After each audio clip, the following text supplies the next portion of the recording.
caawa waxay habeen taariikhi ah u ahayd dhammaan taageerayaasha kooxda Arsenal kuwaasi oo aad ugu dabaaldegay hanashada koobka horyaalka muddo 22 sano ka soo wareegatay.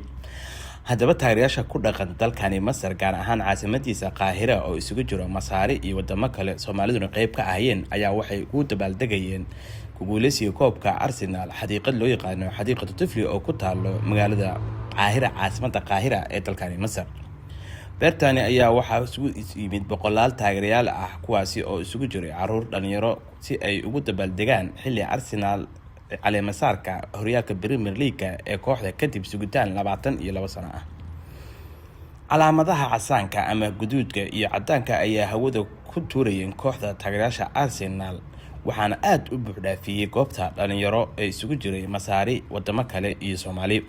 kooxda uu hogaamiyay Mikel Arteta ayaa maanta dib ugu soo celisay taageerayaasha sharaftii iyo rajadii muddo dheer ay sugayeen.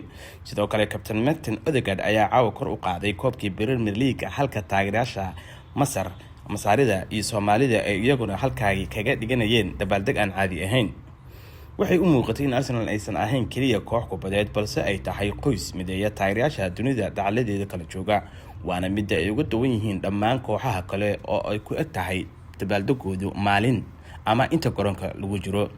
Qaahira caawa waxay u ekaatay waqooyiga London farxad sawaxan iyo dareen aan la qari karin. taageerayaasha Arsenal waxay leeyihiin waqtigeeni waa yimid. hambalyo Arsenal, hambalyo taageerayaasha Gunners meel kasta oo ay joogaan. warbixintani waxaa idin diyaariyay anigoo ah Said Ali Kaftamaaye oo kamid ah taageerayaasha kooxda Arsenal.